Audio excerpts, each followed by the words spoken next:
So, hello and welcome to Texas Tech. My name is Dr. Frederick Onga. I'm the employee health physician. And my culture duties that I'm also the residency program director at Texas Tech Family Medicine, and I'm also the vice chair of the department. On behalf of the Dean of the School of Medicine and all the various department chairs, I would love to welcome you to Texas Tech. This is a great place to train, and we're glad to have you. So with employee health, the key here is to make sure that we maintain a clean environment, keep infections at a minimum. It is impossible to keep infections at completely zero. It'd be nice to be able to get there, but we really want to keep infections, especially exposure type infections to you, at a minimum as much as possible. One of the key preventative measures that we take is hand hygiene. You must be able to wash your hands regularly between patients, before patients, and most importantly, you need to be able to do it rigorously and for the appropriate amount of time to be able to do it properly. Secondly, there's standard precautions that you've been taught throughout your training over the years. We assume that everybody knows what the standard precautions. Basically, you must assume every patient that you get in contact with has an illness that can potentially expose you to, and so you have to use all the standard precautions to make sure that you're safe. Thirdly, there's personal protective equipment, the PPE. That's been a big buzzword all over the world because of COVID. And so it is important to know how to put your personal protective gear on and how to take them off safely. And we're going to talk to you about that as we go along. Lastly, cough etiquette. You must be able to cough into your sleeve as opposed to coughing in everybody else's faces or coughing into your hands or then shaking other people's hands. That is not appropriate, especially now more than any other time, with the COVID issue that's going on. Exposure management, what happens whenever you get exposed? If you get exposed to bodily fluids, for example, if you get stuck by a needle while you're working, if you get cut, for example, while you're working in the operating room, the orthopedist gets exposed to bone fragments that are very sharp and can also cut them during an operation. So what happens whenever that happens? We're going to talk to you about what to do after that. TB skin testing is important every year. For those people who need it, especially whenever we have new employees come in like you are right now, we want to make sure that you don't have TB. And if you have TB, what do we need to do about it? If you've been exposed to TB, what do we need to do about that? We're going to talk to you about that. There's also immunizations that are required, varicella, MMR, hepatitis B, Tdap. You may need a boost. If you don't need a boost and everything looks good, we'll continue on. We'll continue monitoring. But if you need a boost, we'll talk to Diane Baker, who is also the employee health nurse that I should introduce at the beginning. Diane Baker, her number is 806-743-4005. We'll talk more about Diane Baker as we go along. Lastly, the influenza vaccination, we're going to talk to you about that as well. What are bloodborne pathogens? And whenever you get exposed to them, what are you supposed to do? Again, the bloodborne pathogens, as you guys may know, a common place where this happens, the operating room, and also for those people who do labor and delivery, the obstetricians in the house, you have balloons that go poof. And whenever that happens, you get exposed to amniotic fluid, for example.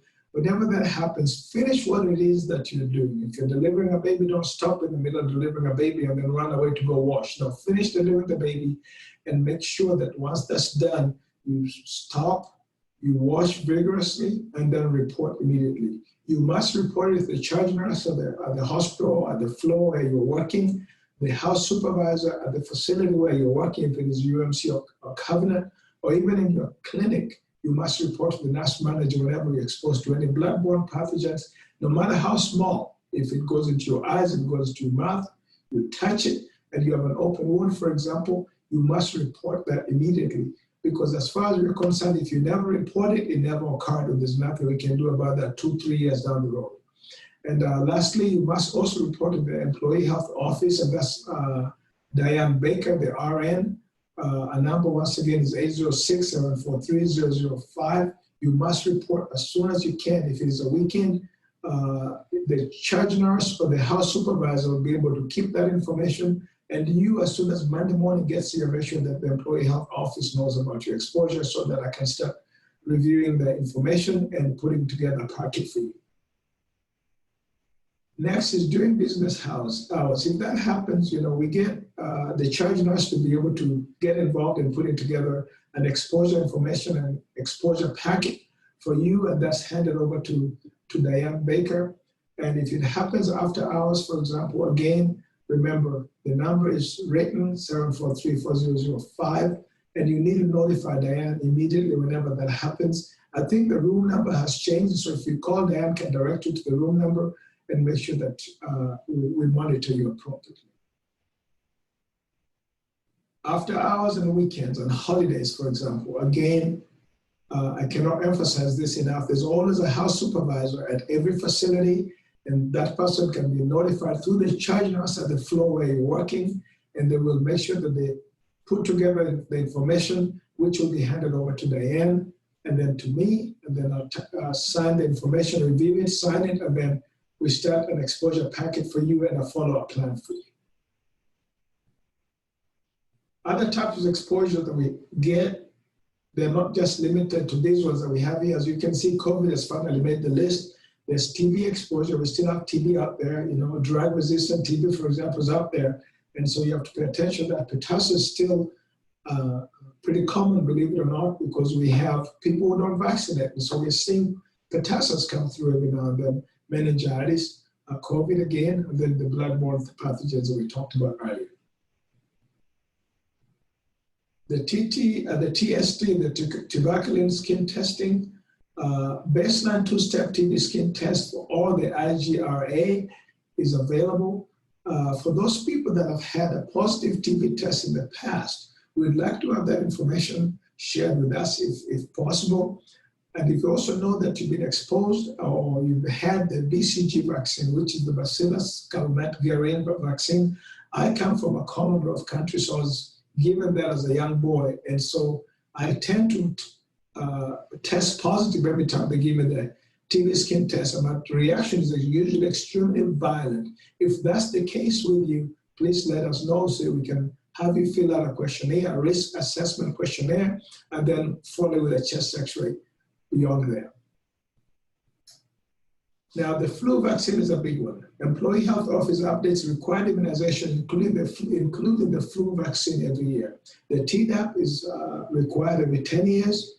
In the fall and late in the fall and in the winter time, we require for you to get your flu vaccination.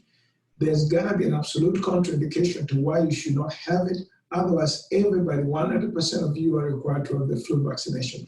If you have a contraindication, for example, allergies, for example, to eggs and what have you, you need to notify Diane immediately, or you need to notify me immediately so that we can make the exceptions and write it down somewhere. It is a compliance policy in every facility that we work in, is both Covenant and UMC and our clinics, that you get the flu vaccination. So it is important that you make sure that you have that done and documented. If you get it at the local pharmacy and not from Diane, make sure that you bring a form that shows that you did get the vaccination. If you get it at TTUHSC pharmacy, do the same, and they can provide the information to Diane so that we have a package saying that you got your flu vaccine for the year. Next is donning and doffing of the PPE, that is a putting on and taking off of the PE or the personal protective equipment. This has to be done correctly. I cannot assume that all of you know how to do this correctly. Most of you American trained students have been taught on how to put on their PPE. If you don't, we have a video that's put together by Dr. David Edwards that can help you with the process. If you want a refresher, we would encourage everyone to watch this video. And it'll be sad if you put on your gear correctly and while you're taking it off, you get exposed and get deathly ill from that. That would be really, really wrong, especially at this age of COVID-19. The cases are still out there. And as far as we're concerned, we're still waiting for a surge in Lubbock, Texas. And so whenever that happens, we want to make sure that you're appropriately protected. And that would mark the end of my discussion with you guys this evening, or my presentation for that matter. I don't have anything else to add. If you have any questions, please contact Employee Health Office, 743-4005, or you can contact me personally, the Family Medicine Department. That's also another way to go. And if you have any other concerns, just let us know. And the GME office, Jay Bates, can also help you get a hold of us very, very easily. Again, welcome. And we're glad to have you here. It's going to be a great training experience for each and every one of you. Thank you very much.